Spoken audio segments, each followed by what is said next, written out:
One of the things that I've been thinking about and looking back on is whether or not we should have moved the whole control point to an ICC.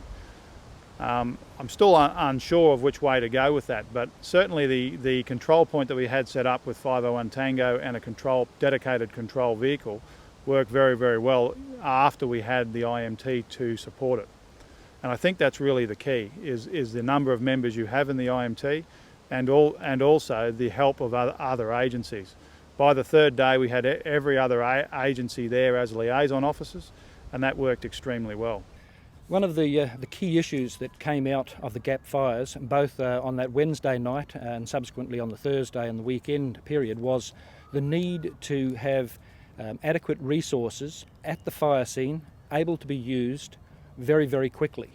Once those fires start to get away, particularly up in gully situations and strong winds, you want the resources there and then. And I think one of the key learnings that came out of the gap fires for me, and I think others, was that you need to attack hard and you need to attack fast. From my perspective, I suppose I was one of many of a group of people that made up one of several teams that provided the resourcing and the regional coordination from the RFCC.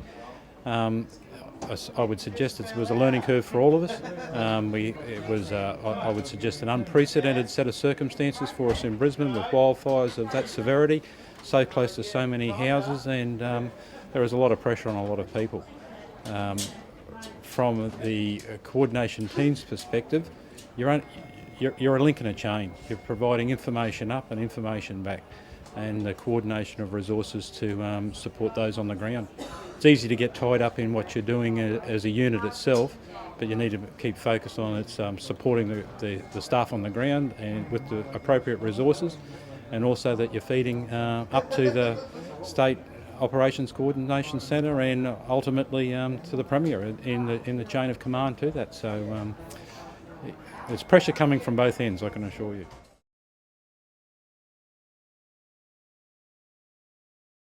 We need to keep in our mind that no matter what we do on those lead-up days, if we plan for those fires to escape, then we'll be on the front foot straight away.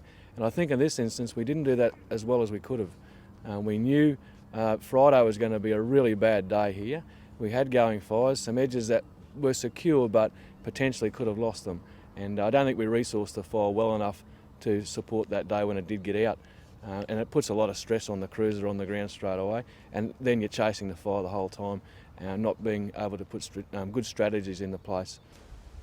The comms plan itself that we had developed previously to this incident didn't work very well. We found out one of the main causes of that was the fact that our radio reprogramming that had been done several months prior had not put our radios all on the one frequency. So in actual fact, some of the seniors' cars and the command vehicle were actually 2 channels different to what the pumps were. We'd done previous testing on it, but we'd only done it between seniors' vehicles, etc., and between pumps, and that was one of our failings, really. So that put the whole comms plan to the back burner, really, because the comms plan relied heavily on VHF, whereas we were only able to use UHF and mobile phones. By moving our control point where we did, we were able to get better comms. But we also required the help of the radio techs, which were able to set a repeater up on various locations over the fireground to give us better radio comms. Again, one of the failings, I guess, on the second day would have been that we could have had the radio techs on the ground a lot earlier to give us that advice. On the afternoon of the second day, when all hell was breaking loose, we, as I said, lost comms to a number of our sectors. This obviously was a bad thing from an IMT point of view. That made it extremely difficult for the crews on the ground to be able to communicate back the things that they were finding. Because as we all know, in the early stages of a job like this, you're actually getting more calls by people going to a fire or an outbreak of a fire and actually radioing back and saying there's 10 houses threatened. That sort of thing was going on. Unfortunately though, they weren't even in a lot of cases being able to get back to Firecom. The station officers and the firefighters showed a large amount of initiative and strength and went through the situation that they had and tried to make the best of it. One particular case is one of the SOs went into a house to ring up because he couldn't get anything on his mobile phone. I guess when we've got to come to that sort of thing, we really know our comms aren't working. I received a report through that we had 2 men down and an ambulance required urgently. In a couple of minutes' time we received a report from the central sector that a rural vehicle had gone over a cliff, was stuck on a rock, and the driver was stuck in the vehicle with the fire coming towards him rapidly. A couple of minutes later there was from the eastern sector a request for more pumps. 5 houses were involved and more pumps immediately required. I turned around and had a look to see what I had, and there were no spare pumps behind me at that time, although others were on their way. I had called for others. But by using the communication process, I was able to validate some of that information, and as it turned out, only 1 firefighter was down and required an ambulance. In the central sector, it wasn't so much that the vehicle had gone over a cliff, it had gone over a slight rise and the sump had got stuck on a rock and the driver was okay. And on the right-hand sector, the eastern sector, the 5 houses were endangered, but they didn't need any more pumps, as it turned out on second request for confirmation. As an incident controller, you do have to stay strategic. One of the technological things that can take you away from being strategic and in command is mobile phones. Because we are all so contactable these days via that mobile phone, everybody wants to talk to you as the incident controller very quickly, and that might be right from the, on occasions, the Director General down type of a situation. I think it's preferable for an incident controller to simply give their mobile phone to somebody else, the communications officer or somebody else, to look after the phone, because the incident controller needs to stay in command all of the time. Another one of the problems that we actually encountered in the first couple of days was air-to-ground communications.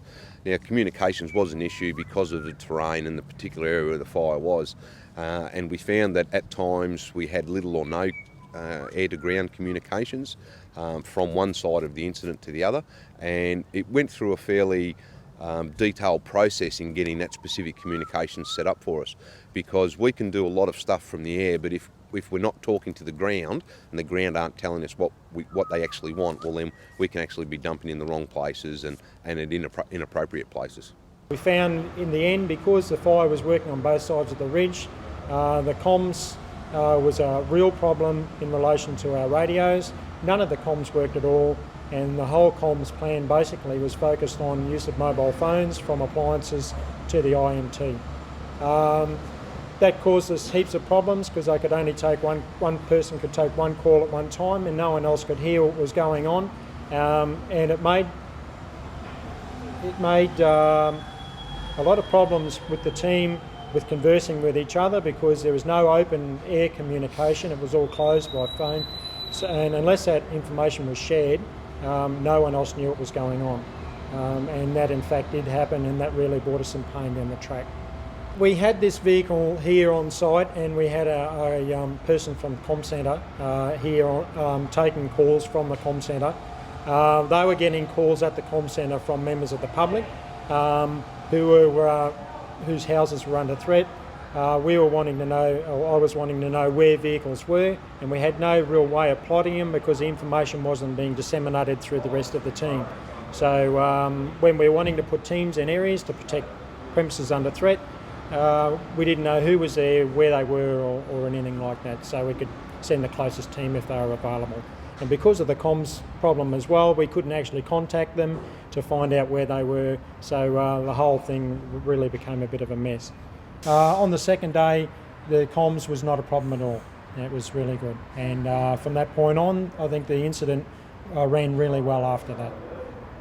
This is the area of that Enoggera military camp in here, and you can see it's quite steep in places. There's a major high point up here, and in fact there was quite a defensive strategy went into that particular hill there, because it's the communications capability of the Queensland Police Service for all of Brisbane.